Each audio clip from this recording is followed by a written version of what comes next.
बिस्मिल्लाहिर्रहमानिर्रहीम अल्लाहुम्मा सल्ली अला सय्यिदिना मुहम्मदिन व अला आलि सय्यिदिना मुहम्मदिन व बारिक वसल्लम। डियर स्टूडेंट्स और मुझे देखने वाले तमाम व्यूअर्स, आप सबकी खिदमत में सलाम। अपने YouTube channel chemistry tips and tricks के ऊपर आपकी खिदमत में हाजिर हूँ। अभी आपका फर्स्ट ईयर का पेपर परसों होने जा रहा है। आप में से कुछ लोग बहुत वरीड होंगे और लॉन्ग क्वेश्चन की बाज़ का बहुत सारी समझ नहीं आ रही होती, किस किस की क्या क्या सिलेक्शन करें। पिछली वीडियोज़ में मैंने आपको जो फैक्ट FACT अपने चैनल के ऊपर उनके ऊपर इंट्रोड्यूस करवाया। तो आज की इस वीडियो का मकसद आपको लॉन्ग क्वेश्चन तमाम चैप्टर्स के एक एक चैप्टर करके बताना ज़रूरी है और न्यूमेरिकल्स के मतलब बताना आपको ज़रूरी है। इस चंद मिनट की वीडियो के अंदर इंशाल्लाह आपको बहुत अच्छा नॉलेज मिलेगा, अंडरस्टैंडिंग मिलेगी। आइए वीडियो की तरफ मूव करते हैं। तो इस वक्त लॉन्ग क्वेश्चंस के ऊपर बात करवाऊंगा वेरी ब्रीफली कि हमें वो कौन कौन से लॉन्ग क्वेश्चंस चाहिए जो एग्ज़ाम में आने का चांस है। बिल्कुल वरीड नहीं हूँ, मैं आपको हर चैप्टर में से बड़ी तेज़ी के साथ चीज़ें बताता जाऊँगा। आप इस वीडियो को ज़रूर देखिए और एंड तक देखिए और एंड पे मैं आपको जो आपके न्यूमेरिकल्स हैं उनके मतलब ज़रूर बताऊंगा कि कौन से न्यूमेरिकल ज़्यादा इंपॉर्टेंट हैं। जैसे कि आपको पता है कि चैप्टर नंबर 3 और 8 में से आपके न्यूमेरिकल्स आने हैं, तो उनके ऊपर अलग से अभी बात करेंगे। तो आइए चैप्टर नंबर 1 के अंदर आते हैं। आपके पास कौन कौन से जो टॉपिक्स हैं वो मोस्ट इंपॉर्टेंट है। आपके पास जो पहला टॉपिक है that is mass spectrometry. Number 2 के ऊपर एम्पिरिकल एंड मॉलिक्यूलर फार्मूला और एम्पिरिकल फार्मूला की एस्टेब्लिशमेंट। नंबर 3 के ऊपर स्टोइकियोमेट्री। नंबर 4 के ऊपर आपके पास है बहुत इंपॉर्टेंट क्वेश्चन लिमिटिंग रिएक्टेंट का। और नंबर 5 के ऊपर परसेंटेज यील्ड और एक्चुअल और थ्योरेटिकल यील्ड यानी यील्ड का टॉपिक।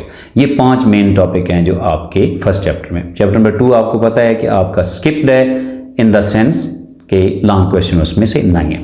उसके बाद चैप्टर नंबर 3 का न्यूमेरिकल है, उसके ऊपर बाद में भी बात करते हैं कि कौन सा उसमें से ज़्यादा इंपॉर्टेंट न्यूमेरिकल का पोर्शन है या एग्जाम्पल। चैप्टर नंबर 4 के ऊपर आइए, आपको पता है कि उसके अंदर 2 आपके पास पोर्शंस हैं, लिक्विड और सॉलिड। तो लिक्विड में से कौन सा मोस्ट इंपॉर्टेंट लॉन्ग क्वेश्चन का हिस्सा है, उसमें से आपके पास हैं London dispersion forces, hydrogen bonding और उसके बाद vapour pressure and it's experimental verification, experimental measurement और उसके बाद है आपके पास लिक्विड क्रिस्टल्स। ये मोस्ट इंपॉर्टेंट क्वेश्चंस हैं, इंशाल्लाह इनमें से ही सिलेक्शन होगी। उसके बाद इस चैप्टर का सेकंड पोर्शन है जो कि है सॉलिड पे मुश्तमिल है। और सॉलिड के अंदर क्या क्या चीज़ें हैं, उसमें सबसे पहली बात यह है कि एमॉर्फस और क्रिस्टलाइन सॉलिड का डिफरेंस है, ये कभी कभार आता है। और उसके बाद इससे ज़्यादा इंपॉर्टेंट है आपके पास क्रिस्टलाइन सॉलिड की डिफरेंट प्रॉपर्टीज़, जैसे आइसोमॉर्फिज्म, पॉलीमॉर्फिज्म, एनाइसोट्रॉपी, क्लीवेज है, उसके बाद एलोट्रॉपी है, ट्रांजिशन टेम्परेचर है। इनमें से कोई 2 या इवन 4 भी दे सकता है। उसके बाद क्रिस्टल सिस्टम, ये कभी कभार आता है लेकिन इंपॉर्टेंट है। और उसके बाद इसका पोर्शन आ जाता है जो क्लासिफिकेशन ऑफ क्रिस्टलाइन सॉलिड्स है, जिनमें आयनिक सॉलिड्स हैं, कोवलेंट सॉलिड्स हैं। ये अलग अलग लॉन्ग क्वेश्चन बनेंगे। मॉलिक्यूलर सॉलिड्स हैं और मेटेलिक सॉलिड्स हैं। मेटेलिक सॉलिड्स के अंदर आपके पास 3 थ्योरीज हैं, जिनमें से जो मोस्ट इंपॉर्टेंट थ्योरी है that is electron pool theory and molecular orbital theory. ये था हमारा चैप्टर नंबर 4।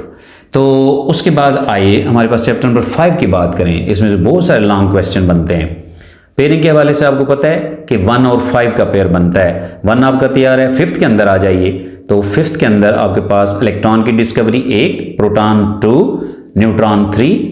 नंबर 4 के ऊपर जे थॉम्सन का experiment, charge to mass ratio. Number 5 के ऊपर आपके पास है RM मिलिकॉन का ऑयल ड्रॉप एक्सपेरिमेंट यानी discovery of charge on electron. और उसके बाद रदरफोर्ड का एटॉमिक मॉडल है जो इतना ज़्यादा इंपॉर्टेंट नहीं, इसके मुकाबले में बोह्स एटॉमिक मॉडल आपके पास 7वां क्वेश्चन बनता है। 8वां क्वेश्चन आपके पास रेडियस ऑफ हाइड्रोजन एटम है। उसके बाद अगला जो लॉन्ग क्वेश्चन है चैप्टर नंबर 5 का, इसके अंदर हमारे पास मोस्ट इंपॉर्टेंट है एक्स रेज और लास्ट पे क्वांटम नंबर्स। जी, ये मेन आपके पास हैं लॉन्ग क्वेश्चंस। कभी कभार हाइजेनबर्ग प्रिंसिपल ऑफ अनसर्टेनिटी भी आ सकता है, but that is not more important.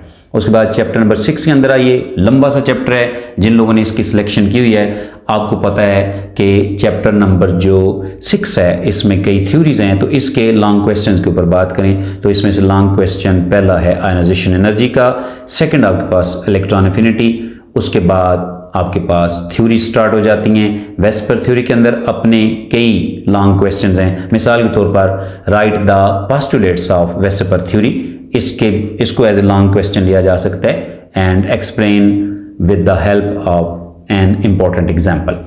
उसके बाद डिफरेंट केसेस आ सकते हैं जिसमें आपके पास AB2, AB3, AB4, AB5 type के मॉलिक्यूल्स के केसेस हैं। और उसके बाद आपके पास VBT थ्योरी है, हाइब्रिडाइजेशन की थ्योरी है। उसके अंदर most important is sp2 hybridisation, yes ethene molecule और BF3 मॉलिक्यूल की बात है उसमें। उसके बाद इन दोनों थ्योरीज से आगे most important theory that is molecular orbital theory. Molecular orbital theory में फिर नाइट्रोजन और ऑक्सीजन के ऊपर बात है, उनकी MOT डायग्राम्स आपने बनानी है, वो लॉन्ग क्वेश्चन है। और एंड के ऊपर इस चैप्टर के अंदर है dipole moment, yes dipole moment is very important question. Chapter number 6 and हुआ, चैप्टर नंबर 7 पे आइए। इसमें से क्या इंपॉर्टेंट लॉन्ग क्वेश्चंस हैं? इसमें से पहला लॉन्ग क्वेश्चन है आपके पास फर्स्ट लॉ ऑफ थर्मोडायनामिक्स और उसकी मैथमेटिकल फॉर्म, जिसके अंदर आगे del H is equal to QP यानी एंथैल्पी चेंज, और उसकी आगे टाइप्स डिफरेंट, जैसे enthalpy of ionisation, enthalpy of atomisation, neutralisation, उसके बाद कंबस्शन है, सॉल्यूशन है। इसके अलावा इनसे ज़्यादा important that is Hessel's law, Hessel's law of constant transformation. इसका आप यकीन मानिए कि बहुत ज़्यादा चांस होता है एग्जाम में आने का, और साथ इसके बॉर्न हैबर साइकिल है। तो ये आपके पास मेन क्वेश्चंस हैं। इसके अलावा बॉम्ब कैलोरीमीटर और ग्लास कैलोरीमीटर में से एक का चांस होता है, और ज़्यादा चांस है उसमें से बॉम्ब कैलोरीमीटर के आने का। जी चैप्टर नंबर 7 चला गया आपने लॉन्ग क्वेश्चन के साथ। चैप्टर नंबर 8 के अंदर आप आइए। चैप्टर नंबर 8 में से है न्यूमेरिकल, वो आ जाए चैप्टर के अंदर से या उसकी एग्जाम्पल आ जाए एक्सरसाइज में से, उसके ऊपर बाद में बात करते हैं कि कौन से मोस्ट इंपॉर्टेंट न्यूमेरिकल्स हैं। चैप्टर नंबर 9 हमारा 9 और 11 का आपस में पेयर है, 1 और 5 का पेयर था। इसी तरह से आपके पास जो थर्ड है वो 10 के साथ है।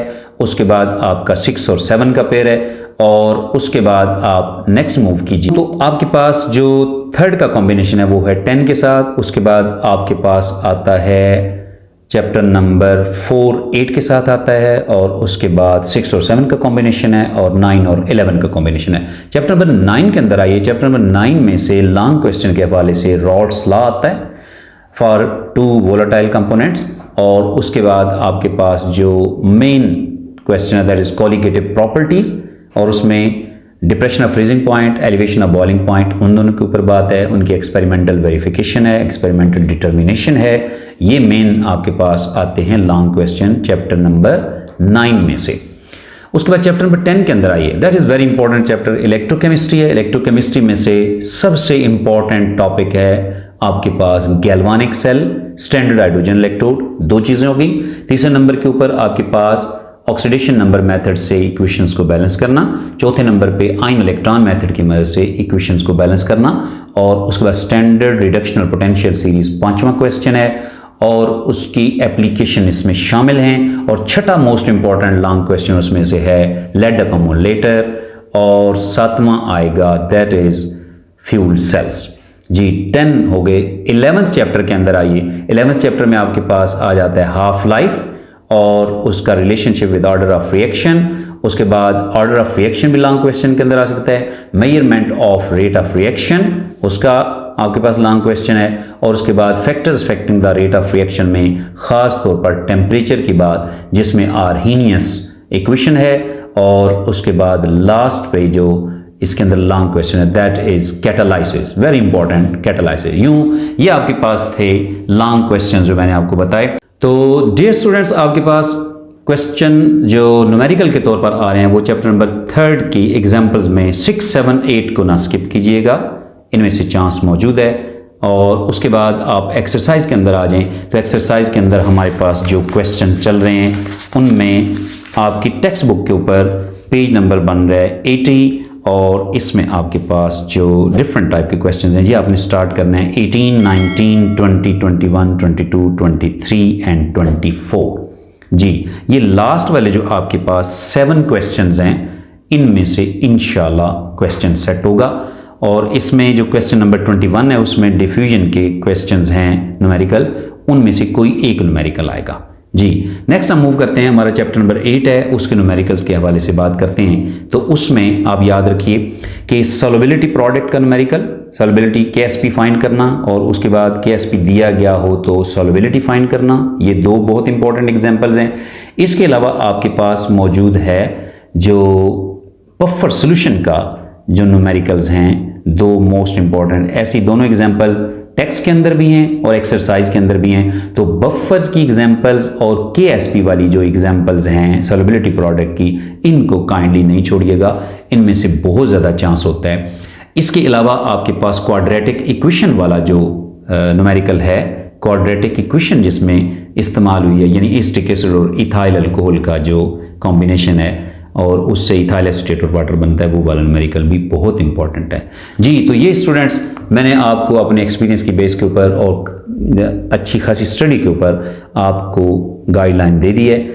I hope and I expect कि आप इंशाल्लाह परफॉर्म करेंगे बहुत अच्छा, और ये वीडियो आपको मदद करेगी आपकी लास्ट की तैयारियों के अंदर लॉन्ग क्वेश्चन के ऊपर। वीडियो को देखने का शुक्रिया, इसको लाइक कीजिए, सब्सक्राइब कीजिए और अपनी दुआ में याद रखिए। बहुत शुक्रिया। अस्सलाम वालेकुम।